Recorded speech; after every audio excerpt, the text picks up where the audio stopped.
বাবা আমার রুমে ধীরে ধীরে আসলেন। আমি দরজা ভিতর থেকে লক করতে ভুলে গেছি। আমি ঘুমিয়েছিলাম। বাবা আস্তে করে আমার বিছানায় বসল। তারপর বাবা আমার সাথে যা করেছিল তা কোনো মেয়েদের পক্ষে মেনে নেওয়া সম্ভব ছিল না। তাহলে আসল ঘটনাটি শুরু করি। আমার দুই মেয়ে, বইটার নাম তুষ্টি আর ছোট্ট নাম বৃষ্টি। তাদের মা খুব শখ করে মিলিয়ে দুই মেয়ের নাম রাখেন। বড় মেয়ে ঢাকা থেকে কলেজে পড়ালেখা করে, আর ছোট মেয়ে আমার সাথে রাজশাহীতে থাকে। তাদের মা মারা যায় বছর 7 আগে। ছোট মেয়ের বয়স 13 বছর। আমাদের ফ্যামিলিতে আর কেউ নেই। একজন বই আছে, সারাদিন রান্না বান্না করে সন্ধেবেলা চলে যায়। বৃষ্টির বয়স 17 হলেও তাকে দেখতে অনেক লম্বা সুন্দরী। এখনই তার বড় বোনের সমান লম্বা হয়ে গেছে, কিন্তু মন মানসিকতা ঠিক বাচ্চাদের মতো। এখনও বই তাকে স্নান করিয়ে দেয়, বইয়ের তাকে দেখাশোনা করে। আমি কাজের মানুষ, সারাদিন বাইরে থাকি, মেয়েদের দিকে খুব একটা নজর দিতে পারি না। পুরনো বোঝাটাই সব সামলায়, তাই মেয়েদের সাথে আমার বন্ধুত্বপূর্ণ সম্পর্ক গড়ে ওঠেনি। তারা আমাকে বেশ ভয় পায়। হঠাৎ একদিন বুয়া অসুস্থ হয়ে যায়। প্রায় 1 সপ্তাহ আসতে পারেনি। একদিন রাতে অফিস থেকে বাসায় এসে খেতে বসি। বৃষ্টি আমাকে ঠোঁট ফুলিয়ে বলল, বাবা আমাদের বুয়া 1 সপ্তাহ ধরে আসে না, তাই আমি গোসল পর্যন্ত করতে পারছি না। তুমি রোজ বাইরে থেকে খাবার নিয়ে আস, এসব খেতে আর ভাল লাগে না। তুমি কাল থেকে নতুন কোনো বুয়া নিয়ে আসো প্লিজ। আমি ঠাট্টা করে বললাম, গোসল না হয় আমি করিয়ে দিলাম, কিন্তু খাবারের যখন সমস্যা তো নতুন বোঝাত খুঁজতে হয়। বৃষ্টি বলল, ঠিক আছে কাল গোসল করিয়ে দিও। আমি খাওয়া বন্ধ করে মেয়ের দিকে চাইলাম। বৃষ্টি দেখতে খুব সুন্দর হয়েছে, একদম তার মায়ের মত। আমি বৃষ্টির দিকে তাকিয়ে থাকতাম, কারণ আমার মেয়ে বৃষ্টি ঠিক তার মায়ের মতো হয়েছে। আমি আমার মেয়ের চেহারার দিকে তাকালে আমার স্ত্রীকে যেন খুঁজে পেতাম। আমি ভাবতে লাগলাম, মেয়েটি তো বড় হয়েছে, তারপরও এখনও বাচ্চাদের মতো আচরণ করে। তাকে গোসল না করিয়ে দিলে সে গোসল করবে না। আমি বাবা হয়ে মেয়ের দায়িত্ব নিতে হবে। আমি বৃষ্টিকে বললাম, তুই এখন নিজের গোসল করা নিজে শিখ, কারণ কিছুদিন পর তোর শ্বশুরবাড়ি যেতে হবে। মেয়ে তখন বলল, বাবা আমি কোনোদিন শ্বশুরবাড়ি যাব না। আমি তোমার সাথে সারা জীবন থাকব, এই বাড়ি ছেড়ে আমি কোথাও যাব না। আমি আমার মেয়ের কথা শুনে অবাক হয়েছিলাম। এই মেয়েকে নিয়ে আমি কি যে করি। পরের দিন তাকে আমি গোসল করিয়ে দিলাম, নিজ হাতে তুলে ভাত খাইয়ে দিলাম। তারপর মেয়ে আমার শান্ত হল। আমি বললাম, যাও বৃষ্টি, এবার তোমার রুমে গিয়ে ঘুমিয়ে পড়। সে বায়না করে বলল, বাবা ঠিক আছে, বড় আপুকে ছাড়া আমি একা আমার রুমে ঘুমাতে ভয় করে। আমি তাকে সান্ত্বনা দিয়ে বলেছিলাম, সোমা কিছুদিন পর থেকে তুই আমার রুমে ঘুমাবি, ঠিক আছে? এখন নিজের রুমে গিয়ে ঘুমিয়ে পড়ো মা। তারপর মেয়ে যখন তার নিজের রুমে ঘুমাতে গেল, আমি গভীর রাতে আমি ধীরে ধীরে মেয়ের শোবার ঘরে গেলাম। গিয়ে দেখি সে টিভি দেখছে। আমি তাকে গিয়ে বললাম, না তুমি এখনো টিভি দেখছো? আমার মেয়েকে বললাম, মারে তোর মুখের দিকে তাকালে তোর মায়ের মুখটা আমার চোখের সামনে ভেসে ওঠে। আমার কথা শুনে সে খুব খুশি হল। আমি আমার মেয়ের দিকে তাকিয়ে রইলাম। আমি যেন আমার মেয়ের মাঝে আমার স্ত্রীকে খুঁজে পেলাম। আমি যখন এভাবে তাকিয়েছিলাম, সে কিছুটা অবাক হল। বলল, তোমার কি হয়েছে বাবা, তুমি এভাবে আমার দিকে তাকিয়ে আছো কেন? আমি তোমার খুব আদরের মেয়ে, তাই না বাবা? আমি বললাম, হ্যাঁ মাম্মি, তুমি খুব আদরের মেয়ে আমার। আমার বাবা বলল, মা আমি তোমার সাথে আমার একটা কথা ছিল। কি কথা বাবা? মামনি তুমি আমার কথা রাখবে? মামনি আমার মেয়ে বলল, বাবা তুমি আমার জন্মদাতা, আর তোমার কথা কি আমি ফেলতে পারি? আমি তোমার সব কথা রাখব।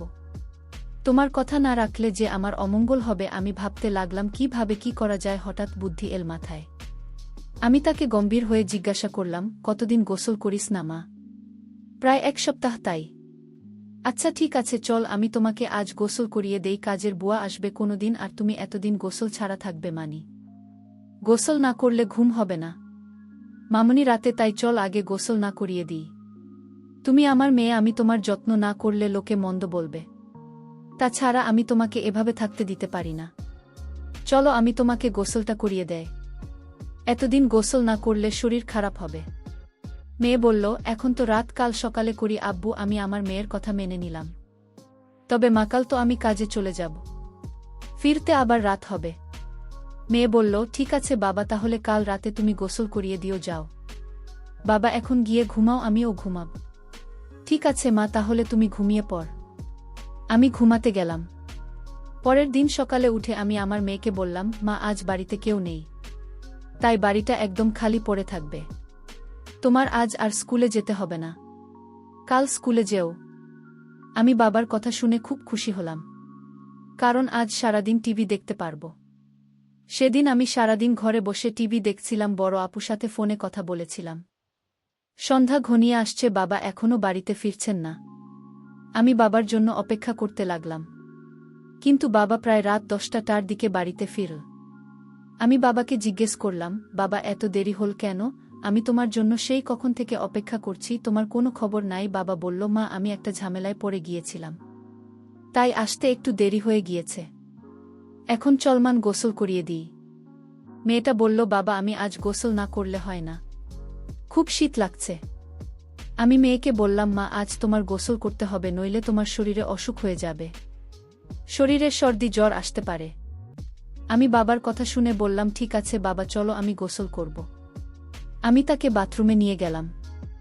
তারপর আমার ছোট্ট মেয়েটাকে গোসল করিয়ে দিলাম। আমার লক্ষ্মী মেয়েটা বলল, বাবা আজ মাথাটা অনেক ভাল লাগছে, আমার শরীরটা ভাল লাগছে। আমি বললাম, গোসল হচ্ছে আল্লাহর নেয়ামত, গোসল না করলে শরীর ভালো লাগে না, রাতে ঘুম হয় না। আজ তোর অনেক ভালো ঘুম হবে।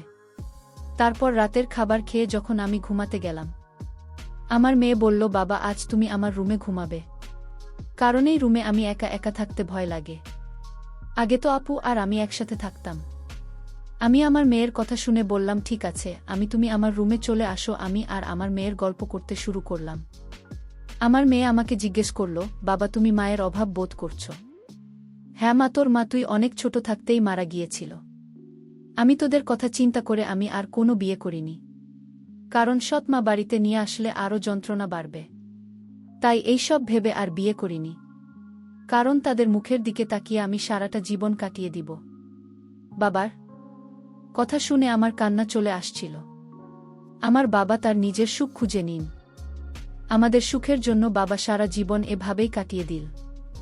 আসলে এরকম ভাবা হয় না এই যুগে, কিন্তু আমি যে ভাবনাটা ভেবেছিলাম সেটা আমিই ভুল ভেবেছিলাম। জানি না সেটা ভুল না সঠিক। আমি পরদিন রাতে বাবার রুমে থাকতে চাইনি, কারণ রাতে বাবা নাক ডাকে, এটাও সমস্যা ছিল না। আমি বাবাকে পাশে রেখে মোবাইল দেখতে পারি না, আর সেই জন্য নিধন্ত নিলাম, আজ থেকে আমি আমার রুমে একা ঘুমাব। আমি পরদিন বাবাকে বললাম, বাবা আজ আমি একা একা আমার রুমে ঘুমাব। আর সেদিনই ঘটল আসল ঘটনা। আমি রাতে আমার রুমে যখন ঘুমাতে গেলাম, তখন বাবা আমায় ডাক দিয়ে বললেন, তুমি তোমার রুমে একা ঘুমাতে ভয় পাবে না? মেয়ে আমার বলল, না বাবা, আমি তো দিন দিন বড় হচ্ছি, আর এখন আমার একা একা রুমে ঘুমাতে ভয় করে না।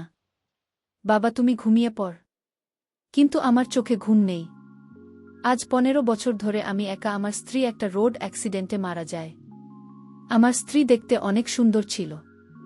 আমার তো মন চায় অনেক কিছু করার। যাই হোক, আমার চোখে ঘুম আসছিল না। ঘড়ির কাঁটার দিকে তাকিয়ে দেখি রাত প্রায় 1টা বাজে। আমি আস্তে করে আমার মেয়ের রুমের দরজার কাছে গেলাম। দরজা ধাক্কা দিতেই খুলে গেল। আমার মেয়ে হয়তো দরজাটা ভিতর থেকে লক করতে ভুলে গেছে। আমার আর কষ্ট হলো না। আমি রুমের ভিতরে ঢুকলাম। আমার মেয়ের দিকে তাকিয়ে দেখি কত শান্তির ঘুম ঘুমাচ্ছে। মনে হচ্ছে নিষ্পাপ একটা মেয়ে। তাকে ড্রিমলাইটের আলোতে অনেক সুন্দর দেখা যাচ্ছিল। ঠিক তার মায়ের মতো আমার কাছে মনে হলো, এটাই বুঝি আমার স্ত্রী। আমার নিজের মেয়েটাকে দেখে আমার অন্যরকম অনুভূতির সৃষ্টি হলো। আমি ধীরে ধীরে মেয়ের বিছানার পাশে গিয়ে বসলাম। এক নজর তার দিকে তাকালাম। আমার অনেক ভয় করছিল, যদি আমার মেয়ে এখন জেগে যায় তখন কিভাবে। আমি ভুলে গিয়েছিলাম এটা আমার মেয়ে শুয়ে আছে। এটা আমার জন্য একটা বড় সুযোগ। এসব ভাবতে ভাবতে হঠাৎ আমার মেয়ে জেগে উঠল। জেগে আমায় দেখে চমকে উঠল আর বলতে লাগল, বাবা এত রাতে আমার রুমে কি করছো? আমি বললাম, কেন, আমি কি তোমার রুমে আসতে পারি না? কিন্তু বাবা আমি তো দরজা লক করে ঘুমাচ্ছিলাম।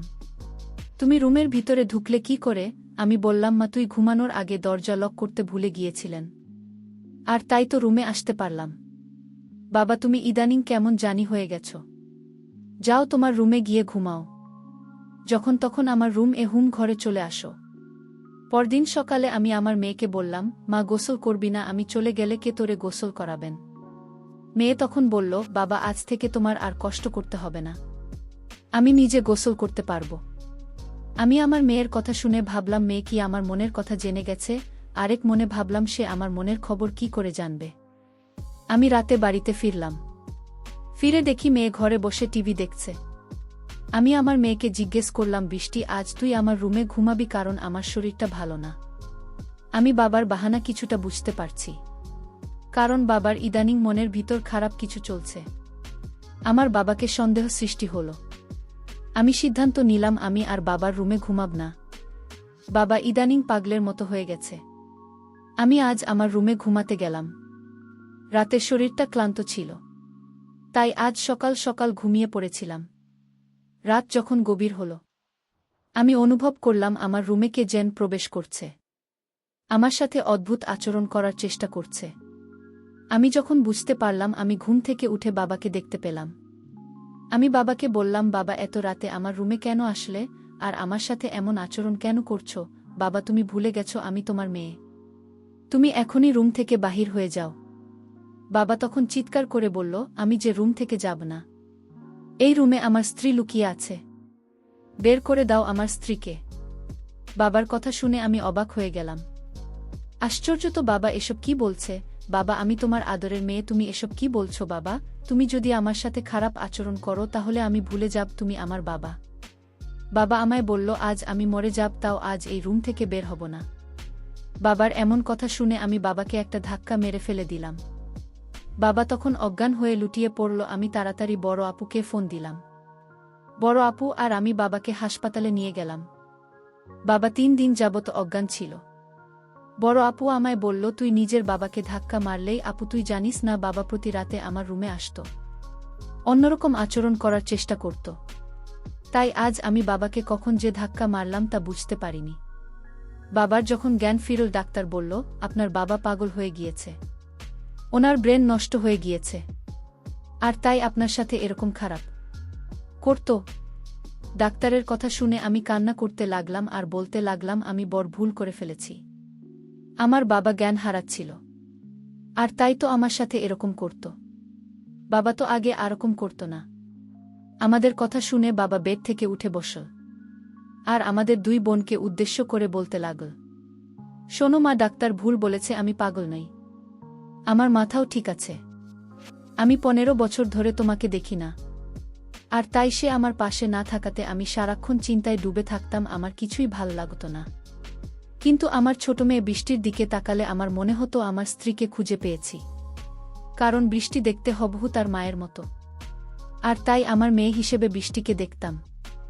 এতে আমার চিন্তা কমে যেত।